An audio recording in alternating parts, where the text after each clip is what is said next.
is entitled If at First You Don't Succeed, Then Try, Try and Try Again, Succession, Surrender and a Stepchild.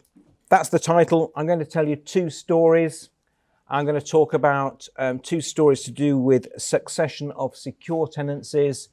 Some of you will think to yourself, I don't do secure tenancies, I only do stuff under the Housing Act 1988. The principles apply. The first case that I want to talk about is called Abdelrahman and Islington. It's a Court of Appeal case. So let me tell you the story, because it's an interesting story.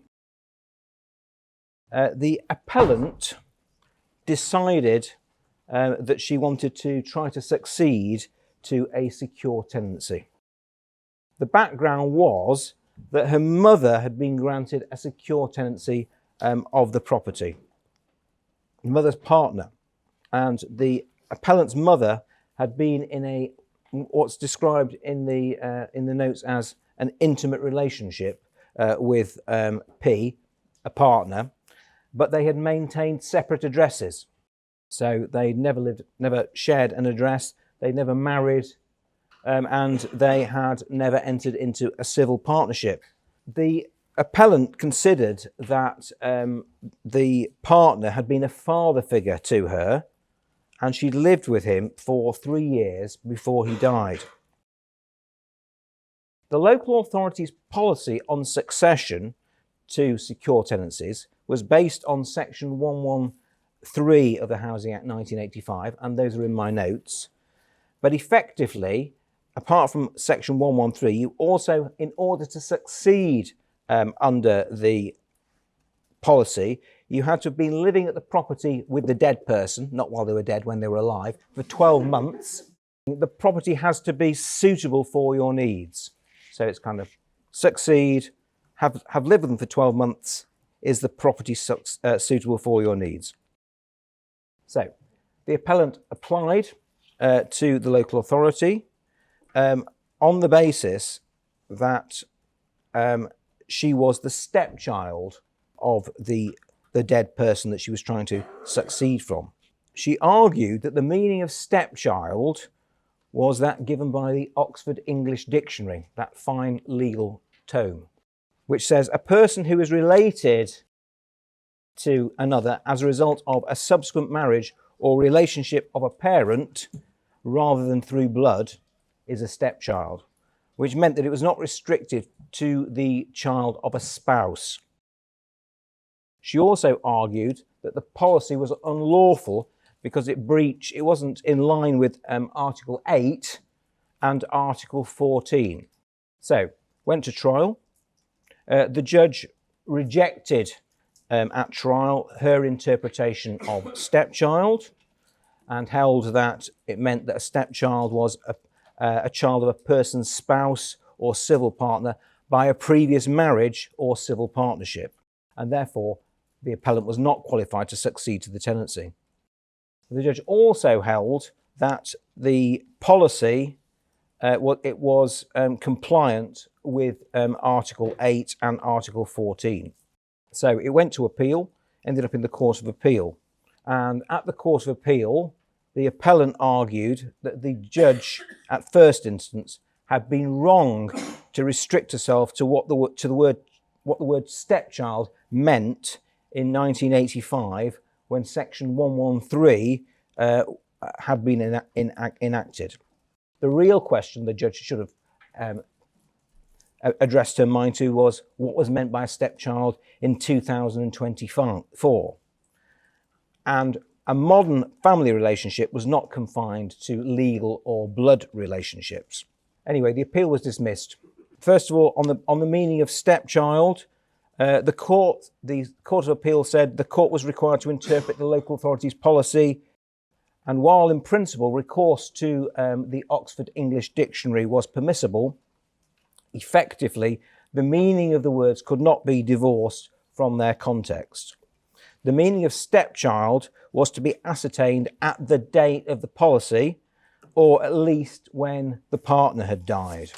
The definition in the Oxford English Dictionary was extremely open-ended.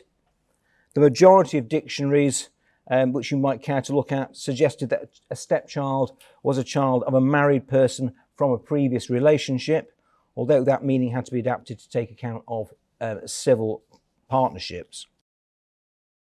The purpose of the policy was to enable a closed category of readily identifiable candidates to succeed to a secure tenancy. It was designed, you'll like this, to be capable of being implemented by a tenancy officer. So it was not going to be something costly and time-consuming, which could give rise to investigations or litigation. And that was the sort of situation that the policy was designed to avoid. On the issue of unlawful discrimination, the fact that the appellant's mother and the partner had not chosen to marry had important consequences. Marriage and civil partnership carried with it a body of rights that differentiated it from cohabitation. States had a margin of appreciation to treat differently married and unmarried couples, particularly in matters of taxation, pensions and so on.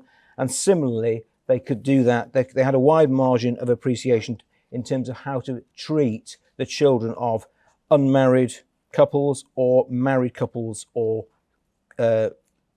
couples who are civil partners.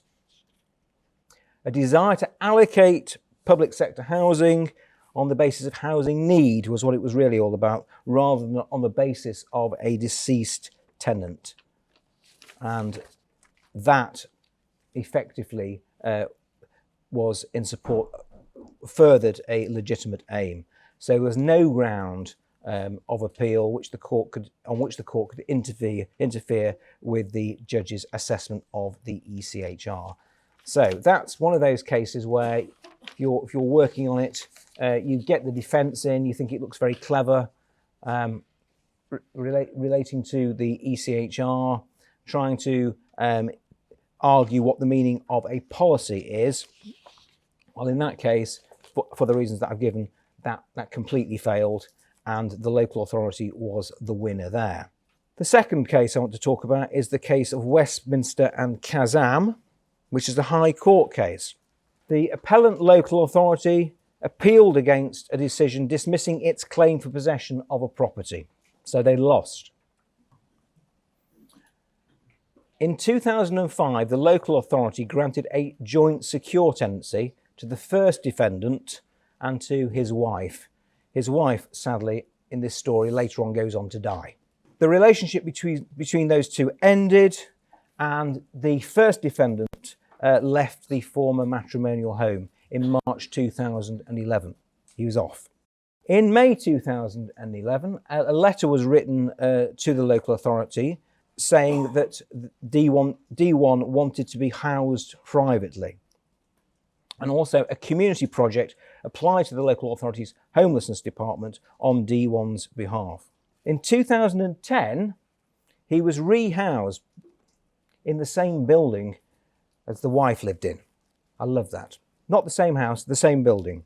In August 2011, a local authority officer filled out an amendment to housing tenancy details form requesting that D1 be removed from the rent account in respect of the former matrimonial property. So those are the interactions with the local authority by D1. Sometime later, in May 2007, the wife, still alive at this time, supported a visa application by her grandson, who's the second defendant, who was abroad living in a refugee camp, and then he came and lived with her in the property until 2020, when the wife sadly died. After she died, the grandson applied to the local authority in order to succeed to the tenancy. They found that he didn't succeed to the tenancy on their consideration. They issued a notice to quit to D1, that's the former husband, because D1 was not occupying the former matrimonial home, and then they issued a claim for possession.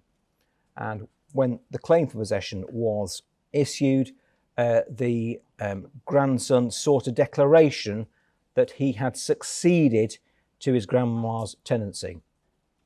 He said this was on the basis that the original tenancy had been surrendered after the first defendant left the former matrimonial home, that grandma was re-granted a secure tenancy of it on a sole basis, and therefore the notice to quit was not valid because that had been served on the first defendant. He also said, as we always say, that Article 8 rights were being impinged. So at trial, what happened? Well, had the joint tenancy been surrendered and the property re-granted to the wife on a sole basis, and did the grandson, the second defendant, satisfy the conditions for a succession pursuant to Section 87 of the Housing Act 1985? The judge found that D1 had surrendered his tenancy by unequivocally relinquishing possession, moving out and requesting new accommodation, and that the wife had unequivocally agreed with that act of surrender by excluding him from the former matrimonial home. It's on that basis that the second defendant, the grandson, decided to succeed to the tenancy. Was he successful? Well, I'm afraid it's one of those days. The appeal of the local authority was allowed. Looking at the findings that the judge had made about the comings and goings of the joint tenants, in looking at that, the Court of Appeal said that the fact of the joint tenancy was a most significant and important fact. That was the overarching fact. If a joint tenancy could end upon one tenant leaving the property, there would be repercussions for joint tenants' rights for the remaining tenant. You can't just end it by just leaving one behind. The court could not accept equivocal conduct. It had to be unequivocal conduct. Dee's pleaded defence that he relied on local authorities' internal records, which requested that D1 be removed from the joint tenancy. The judge had correctly looked to see whether or not he'd been removed from the tenancy, but the defendant was not able to prove that and couldn't provide any evidence at trial. But on appeal, the second defendant did concede that the judge had not found a new tenancy had arisen. The judge at first instance had stated there had been no evidence of surrender by reason of a re-grant of the tenancy to the wife, which struck at the heart of the grandson's case for succession. The Court of Appeal said the court cannot accept equivocal conduct on the issue of surrender. There must be unequivocal conduct. So if you're interested in surrender, just read this, because it gives you a kind of tour de force look on all the law to do with surrender. There'd be no mention of exclusion in the evidence, and the finding had no evidential basis. As a result of that, there was no surrender, and the grandson had nothing to succeed to, and the fact that the notice to quit had been served against D1 succeeded. But I will leave you with this point. If you don't like the law, there are always the facts, particularly on this point that I mentioned earlier, where some local authorities have a policy of a member of the family succeeding if they had lived with the deceased person for 12 months prior to the death. That's an interesting argument. And I'll tell you not a funny story, but a slightly amusing story from my life doing these cases. So I had a man who had lived with his grandfather, and his grandfather died, and he wanted to succeed to the tenancy.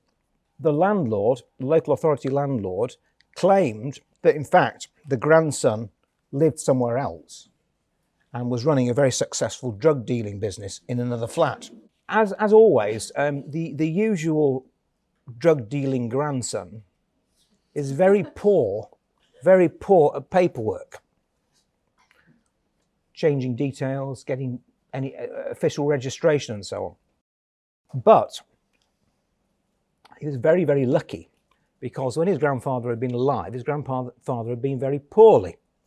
He was so poorly that he actually qualified to daily care from carers brought in by social services. Not only that, the daily carers were so vigilant, not only did they care for grandfather, they used to fill in notes that used to say things like, "Granddad's doing okay and grandson was here again." So we ran the defence on the basis of the care notes, and we succeeded, and the grandson succeeded to that property, much to the astonishment of my opponent. First thing, read your policy, or the policy that's closest to you that you want to either going to rely on, or because it's your policy or because you're going to use it in a defence. Familiarise yourself with them, because much fun can be had with policies. In fact, on some occasions you can even win, although in this particular, the case I've talked about, they did not win. Also, the value of disclosure, and remember the grandson and the care notes. Of course, you don't get the care notes from the housing file. You have to really try really hard to root them out. But when you get them, just occasionally, these documents are gold dust. So think very carefully about what sort of documents you might be able to use, or someone might be able to use in order to bring an argument against you that they might be relying on. Because it's not always documents that are on the housing file or documents that should be on there but aren't there. There's a whole world out there of facts that await to be found out for your amusement and for the purpose of succession.